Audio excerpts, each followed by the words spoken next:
Ok Ki. Quelques jours avant le coup d'envoi de la Coupe du Monde 2026, la FIFA a pris une décision qui allait donner le ton à tout le tournoi. Elle a tout simplement effacé, d'un coup de tampon administratif, les suspensions pour carton rouge de deux de ses plus grosses stars, Cristiano Ronaldo et Nicolas Otamendi, leur permettant de disputer leur match d'ouverture alors qu'ils auraient dû regarder ça depuis les tribunes. Officiellement, il s'agissait d'appliquer l'article 27 du code disciplinaire, celui qui permet de suspendre l'exécution d'une sanction déjà prononcée. Officieusement, plus personne n'y croyait vraiment, d'autant que le seul précédent comparable dans toute l'histoire du mondial remontait à l'expulsion de Garrincha en 1962, à une époque où les règles d'expulsion automatique n'existaient même pas encore. Et ce qui n'était au départ qu'un petit arrangement discret est devenu un scandale mondial 3 semaines plus tard, quand Donald Trump lui-même a appelé Gianni Infantino pour lui demander de revoir la suspension de l'Américain Folarin Balogun, obtenant gain de cause en moins de 24 heures et s'en félicitant publiquement sur les réseaux sociaux. Même certains journalistes américains, pourtant peu suspects de sympathie envers l'Argentine, ont fini par admettre qu'il devenait difficile d'expliquer pourquoi Balogun avait écopé d'un rouge pour un geste très similaire à celui qui avait valu à Messi de s'en sortir sans la moindre sanction lors du premier match de l'Albiceleste. Du jour au lendemain, tout le monde s'est mis à regarder les décisions arbitrales de ce mondial avec un œil différent. Et une question a commencé à circuler dans absolument tous les médias sportifs de la planète. Est-ce que cette Coupe du Monde était vraiment équitable, ou est-ce que quelqu'un, quelque part, avait déjà décidé qui devait la soulever à la fin? Ce que peu de gens savaient encore à ce moment-là, c'est que l'Espagne, elle, n'avait absolument pas besoin de ce genre de faveur pour gagner. Et elle allait le prouver de la manière la plus éclatante possible. Tout d'abord, il faut remonter au tout premier match du tournoi pour comprendre à quel point personne, absolument personne, ne voyait venir ce qui allait se passer. Face au Cap-Vert, une sélection qui disputait sa toute première Coupe du Monde de son histoire, l'Espagne a shooté 27 fois, gardé 74% de possession de balle et n'a jamais réussi à marquer. Lamine Yamal, à peine remis d'une blessure aux ischio-jambiers qui l'avait tenu éloigné des terrains depuis avril, n'était même pas titulaire, et son entrée à la 71e minute n'a rien changé à l'affaire. Le gardien capverdien Vozinha, 40 ans, repoussant à peu près tout ce qui lui passait sous les yeux. Le lendemain, la presse espagnole n'y est pas allée de main morte, parlant carrément de déception historique, rappelant au passage que depuis leur sacre de 2010, les Espagnols n'avaient plus gagné le moindre match à élimination directe en Coupe du Monde, s'inclinant à chaque fois au tir au but, contre le Maroc en 2022 et déjà contre la Russie en 2018. Yamal, de son côté, a simplement posté un message sur Instagram pour dire que la compétition était encore longue et que tout finirait par s'arranger. Mais malgré tous ces doutes qui commençaient déjà à s'accumuler, Luis de la Fuente, le sélectionneur, a refusé de changer quoi que ce soit à son plan de base, défendant publiquement son choix de laisser Yamal sur le banc plutôt que de risquer une rechute. Cet homme a construit toute sa carrière sur une conviction simple. Ce ne sont pas les noms sur la feuille de match qui gagnent les matchs, c'est le lien entre les joueurs. Et il allait s'y accrocher, quoi qu'il arrive, quitte à laisser filer un point dès le premier match. En fait, cette confiance aveugle allait immédiatement être mise à l'épreuve. Parce que même après une victoire écrasante 4-0 contre l'Arabie Saoudite, les critiques n'ont pas cessé pour autant. Ferran Torres, en particulier, traversait un passage à vide horrible, multipliant les occasions manquées pendant que la moitié du pays réclamait sa tête. Il y a même eu ce moment devenu viral où les caméras l'ont filmé en pleine vérification VAR après avoir cru marquer, en train de se répéter tout seul. « S'il te plaît, fais que ce soit un but, s'il te plaît ». Le but a été refusé pour hors-jeu. Pourtant, De la Fuente n'a jamais douté de lui une seule seconde, le maintenant titulaire match après match, exactement comme il l'a fait avec Alex Baena pour compenser l'absence de Nico Williams, blessé une bonne partie de la saison, et avec Unai Simón dans les buts, malgré la concurrence sérieuse de David Raya et de Joan Garcia toute l'année en club. Résultat, l'Espagne a fini par battre l'Uruguay pour terminer en tête de son groupe, mais c'est surtout ce qui allait suivre qui a commencé à faire taire les critiques une bonne fois pour toutes. Quoi qu'il en soit, dès les 16e de finale, tout a basculé. Face à l'Autriche, l'Espagne a signé la plus large victoire du tour, 3-0, sans jamais vraiment trembler, l'Autriche n'ayant même pas réussi à cadrer le moindre tir de tout le match. Et c'est précisément durant cette rencontre qu'Unai Simón, leur gardien, a discrètement battu un record qui tenait depuis 36 ans, celui de Walter Zenga, portier italien, qui avait tenu sa cage inviolée pendant 517 minutes consécutives lors du Mondial 1990, disputé à domicile, avant de craquer face à l'Argentine de Caniggia en demi-finale. Simón, lui, n'avait plus encaissé le moindre but depuis un certain match contre le Japon au Qatar en 2022, Et cette série silencieuse allait continuer à s'allonger match après match, sans que personne, à part les statisticiens les plus pointus, ne s'en aperçoive vraiment. Pire encore pour leurs adversaires, le tour suivant s'est révélé tout aussi cruel. Face au Portugal, dans ce qui ressemblait de plus en plus au dernier mondial de la carrière d'un certain Cristiano Ronaldo, l'Espagne a dominé sans forcément briller, jusqu'à ce que Mikel Merino surgisse en toute fin de match pour inscrire le seul but de la rencontre, en toute dernière minute du temps additionnel, 1-0. Ronaldo, 41 ans et sorti par la petite porte, n'aura jamais eu l'occasion de disputer la finale qu'il visait depuis des années. Et comme si cela ne suffisait pas, Simon continuait sa série silencieuse, ajoutant encore ce match à son compteur, sans que personne en face ne trouve la moindre solution. Alors, oui, il a bien fallu qu'un adversaire finisse par trouver la faille, et ce fut la Belgique, en quart de finale. Fabien Ruiz, titularisé un peu par surprise, avait pourtant ouvert le score dès la demi-heure de jeu, mais à la 41e minute, Charles de Ketelaere a réussi à placer une tête décisive après un centre de Castagne, mettant fin à une série record de 650 minutes sans encaisser, le plus long jamais enregistré dans l'histoire de la compétition, tout pays confondu, et suffisant pour offrir à Simon Le Gant d'Or quelques semaines plus tard. Les Belges avaient déjà perdu leur capitaine Tielemans à l'échauffement, puis leur gardien Courtois, sorti blessé en cours de match et remplacé par le débutant Lamens. Et c'est justement ce dernier qui, à la 88e minute, a laissé filer un ballon repoussé sur un tir de Cubarsí, tout droit dans les pieds de Merino, entré en jeu depuis le banc à peine 2 minutes plus tôt. 2-1, Merino encore lui, décisif pour la deuxième fois consécutive après son but face au Portugal. Tout d'abord considéré comme la sélection la plus talentueuse de la planète, avec Mbappé, Dembélé et Olysée en attaque, la France a ensuite vécu un calvaire complet en demi-finale.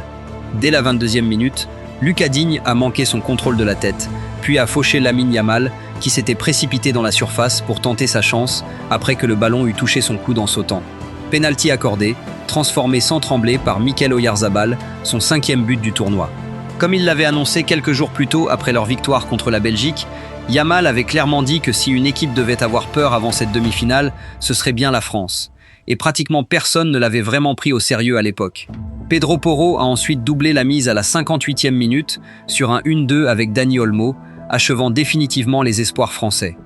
Mbappé, Dembélé et Olise, réunis, n'ont cadré aucun tir de tout le match, ne cumulant même pas 0,2 buts attendus à eux trois. William Saliba, sorti sur blessure au dos dès la 30e minute, malgré les douleurs qu'il traînait depuis le début du tournoi, n'a rien pu faire pour changer le cours de cette soirée cauchemardesque.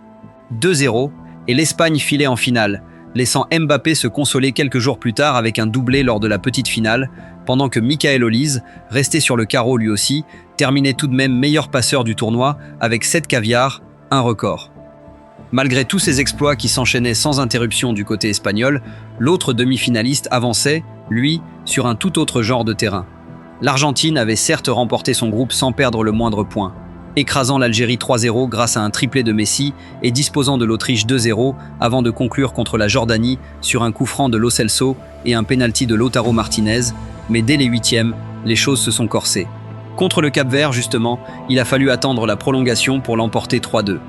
Contre l'Égypte ensuite, l'Albi-Céleste était mené 2-0 jusqu'à la 79e minute avant de renverser la situation avec 3 buts inscrits dans le Money Time, Romero, Messi puis Fernandez.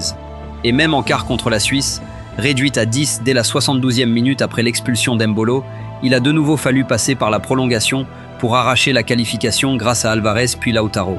3 de leurs 5 matchs à élimination directe joués en prolongation, contre 0 pour l'Espagne, qui n'avait laissé passer qu'un seul but en 8 rencontres sur l'ensemble du tournoi. Pendant ce temps, en coulisses, l'affaire qui avait commencé avec Ronaldo, Otamendi et Balogun a pris une tournure encore plus sérieuse pour l'Argentine.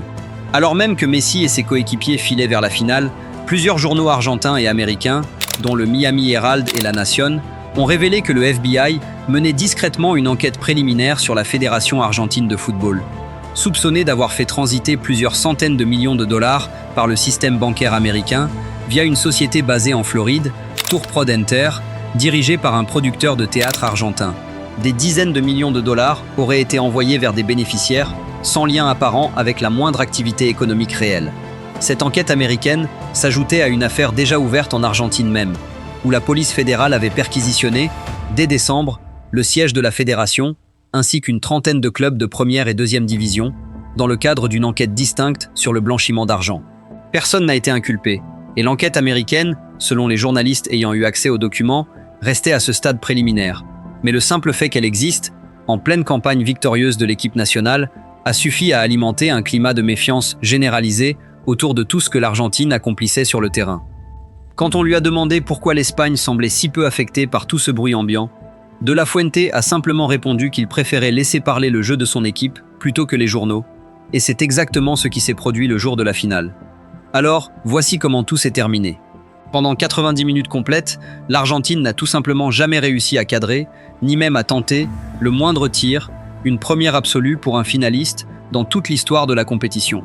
Scaloni a dû composer avec 2 blessures dans son axe défensif, Lisandro Martinez cédant sa place à Otamendi juste avant la pause, puis Cristian Romero, remplacé par Facundo Medina à la 70e minute. L'Espagne a même cru marquer à la fin du temps réglementaire, quand Nico Williams a repris à bout portant un ballon repoussé par Emiliano Martinez sur une tentative de Merino, avant que l'arbitre ne signale une faute de ce dernier sur Otamendi et n'annule le but. Quelques minutes plus tard, Enzo Fernandez recevait un premier carton jaune pour contestation, puis un second 11 minutes après, pour un tacle complètement inutile sur Pau Cubarsí, envoyant ce dernier voler dans les airs, et l'Argentine terminait le match à 10. Réduit en infériorité numérique, pendant toute la prolongation, les hommes de Scaloni ont malgré tout continué à résister grâce à un Emiliano Martinez des grands soirs.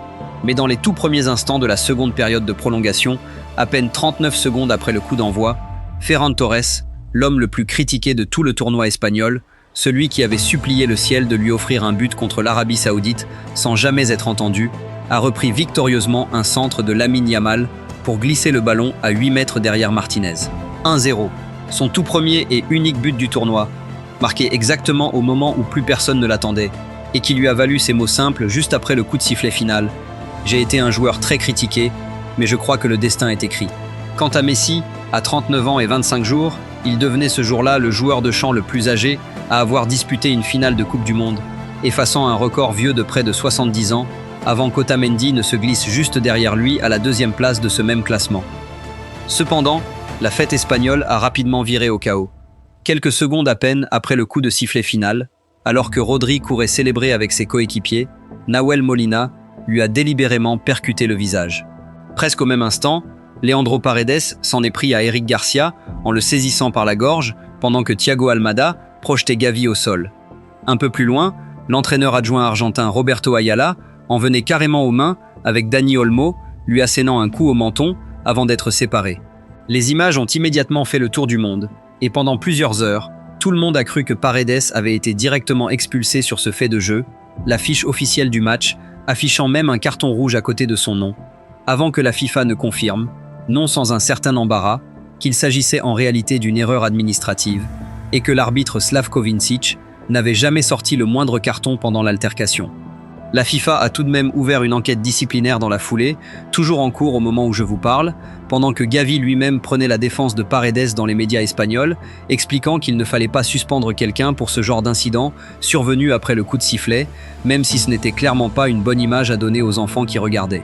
De son côté, Lionel Scaloni a immédiatement présenté ses excuses au nom de son groupe, rappelant qu'il fallait savoir perdre avec autant de dignité qu'on gagne. Et au milieu de tout ce chaos, un seul joueur argentin a gardé une attitude irréprochable jusqu'au bout. Messi lui-même, qui a serré la main de chacun des joueurs espagnols avant de quitter la pelouse, pendant que Paredes, lui, se faisait déjà tourner en dérision sur les réseaux sociaux. D'ailleurs, quelques jours à peine après cette finale, Nicolas Otamendi a annoncé sa retraite internationale sur Instagram, expliquant que le sort avait voulu que son tout dernier match sous le maillot argentin soit justement une finale de Coupe du Monde, et qu'il partait la tête haute malgré la défaite, après 139 sélections. Pendant ce temps, Gianni Infantino, lui, a préféré s'en prendre publiquement aux critiques adressées à son tournoi, leur conseillant carrément de réfléchir, méditer, prier ou tout simplement regarder un match de football plutôt que de continuer à se plaindre, une sortie qui n'a évidemment rien fait pour calmer les soupçons de ceux qui trouvaient déjà cette Coupe du Monde un peu trop arrangée. En fait, tout ce tumulte a fini par éclipser ce qui restera pourtant comme l'un des exploits collectifs les plus complets de l'histoire du football international. Un seul but encaissé en 8 matchs, le moins qu'ait jamais concédé un vainqueur du mondial. 7 clean sheets pour Unai Simon, récompensé par le Gant d'Or avec un pourcentage d'arrêt de 91,7%, le meilleur de toute la compétition.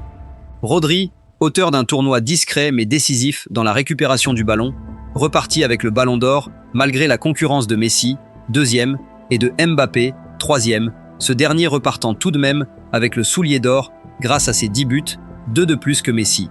Pau Cubarsí, 19 ans à peine, ayant joué la totalité des minutes possibles de son équipe jusqu'à la finale, récompensé du titre de meilleur jeune joueur du tournoi. 38 matchs sans défaite en compétition officielle pour cette génération espagnole, un record absolu toutes nations confondues, et De La Fuente devenu, au passage, l'entraîneur le plus âgé de l'histoire à remporter une Coupe du Monde. Seul grain de sable dans cette moisson de récompenses. L'IFS, une fédération de statisticiens historiques indépendante de la FIFA, a préféré désigner Messi meilleur joueur du tournoi de son côté, preuve que même après une telle démonstration, tout le monde ne s'est pas laissé convaincre de la même manière. Mais s'il ne fallait retenir qu'une seule image de cette finale, ce ne serait sans doute pas un but, ni même un trophée soulevé sous les confettis.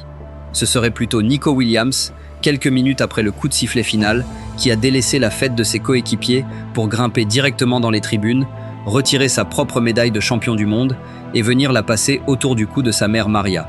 Une femme qui avait traversé le désert du Sahara à pied depuis le Ghana, enceinte de son premier fils, avant d'être arrêtée à la frontière de Melilla et de finalement s'installer à Bilbao pour y élever 2 garçons devenus, des années plus tard, internationaux sur 2 continents différents, l'un pour l'Espagne et l'autre pour le Ghana. Nico l'a résumé un jour avec une phrase toute simple. Il court très vite, mais jamais aussi vite que sa mère n'a couru pour lui offrir cette vie-là. Et c'est peut-être ça, au fond, la vraie différence entre gagner un trophée et mériter de le soulever.